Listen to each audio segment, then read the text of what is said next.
Welcome to the highlight coverage of the 2011 Dynamic Discs Winter Warm-Up. This highlight coverage brought to you by CoolDaddySlickBreeze Video On Demand series and by US Automatic, the most efficient solar-friendly gate operators on the market today. And a special thank you to Sonic Water for providing all the water for the Dynamic Disc Dirty Dozen Tour. There was record-breaking snowfall in the area, but that didn't stop these Texas disc golfers from getting out and throwing some plastic.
By the end of round one, the sun had come out and started to melt the snow.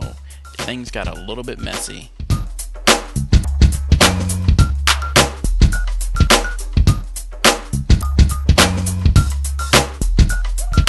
With all the snow, that didn't stop one disc golfer from coming out and banging the chains.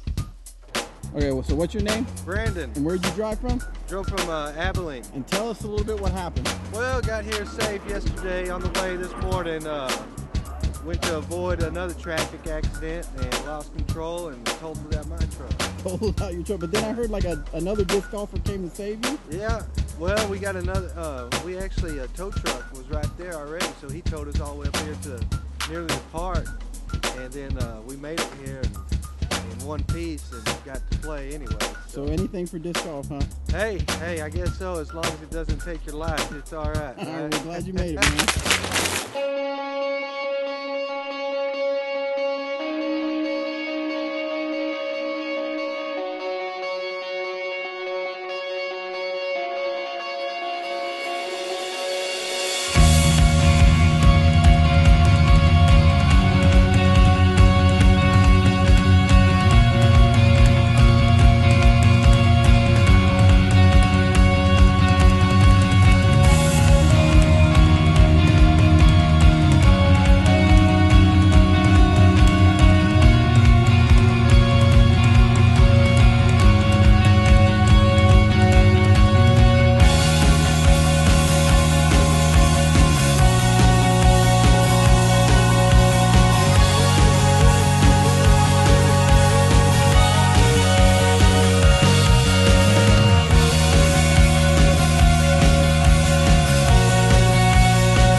I'm Miles Seaborn, and this is a little quick tip here for you on how to grip discs. If you're having trouble gripping discs, there's a couple different ways to do that. There's power grip, which is just straight up putting all 4 fingers underneath with your thumb on top. It can be a little less accurate than other grips, but you also get a lot more snap and a lot more power behind it. There's a fan grip, which is where you kind of fan your fingers out. Generally makes the discs a little more stable. You can get more accuracy out of it, but it's really uncomfortable for some people, especially if you don't have long fingers. I use kind of a hybrid grip where I kind of mold the two. So you got a power grip like that and kind of a fan grip, and I kind of find a spot in my hand. You can see the lines in my hand right there where the disc just kind of fits in, and I grab the disc, and it kind of is a mix between the two. You can see I have a little bit of a power grip, but it's angled. It gives me some control and still gives me a good pop and snap to throw with. I hold most of my discs that way. This is a driver. It's a Discraft Force. My mid-ranges I hold pretty much the same way. I may adjust my index finger a little bit if it's a softer shot or a harder pump with the mid-range. It just kind of depends on the purpose of the shot. And as far as putting is, like I said, with the fan grip, sometimes you can get a little more accuracy out of it.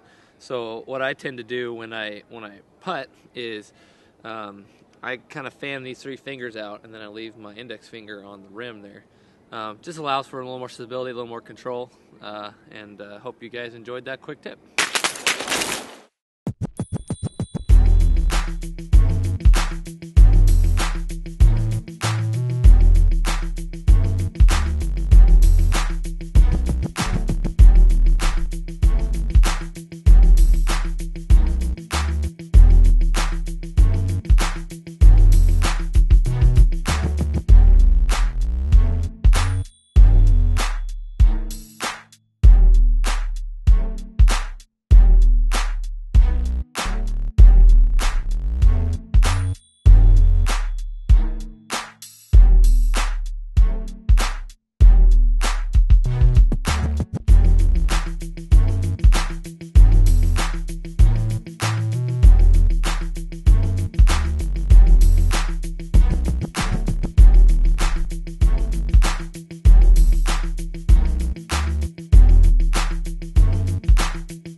Finished with the winter warm-up 2011. You won by how many strokes? I believe I ended up winning by 2. By 2 strokes? 2 strokes. Now take us through this morning, because this morning there was a lot more snow on the ground. Yeah, this morning was it was kind of rough, but not really, because there was a lot of snow, but we played all short tees and no OBs, so the average length of the holes out there are 280, 300 feet maybe a little more than that, but you're pretty much getting good grip off the tee pads out there, and having putts left. You don't have to throw too many approaches out at LL Woods. So. Now, what about here at the lake? Did pretty much you just throw kind of what you usually throw? Pretty much. The exception of I didn't really have all my golf discs this week, so. Oh, really? Explain that. Well, last night we all went out to dinner and hung out, and family, issue. They were kind of sick, and we couldn't stay there. My bag was left at their house, and woke up this morning and didn't have it. And luckily, I got some friends. Josh Crowell lent me a golf bag. Miles, Smitty left me a nice banger that I believe got me like 10 birdies today or something like that. And so even though they're the discs that you throw, they're not your discs. How did that really change? Did it change up your game? It changed it a little bit mentally probably, but really not too much, because I got a nice beat-in force that worked really well from Miles, and the banger, of course. Plus it's Discraft, it's all predictable, so you know what it's going to do. Sweet. Well, congratulations. Thank you. You've been watching highlight coverage of Dynamic Discs 2011 Winter Warm-Up, a Dirty Dozen Tour event. Be sure to go to DirtyDozenTour.com to find out more information how you can qualify for the Dirty Dozen Tour finale.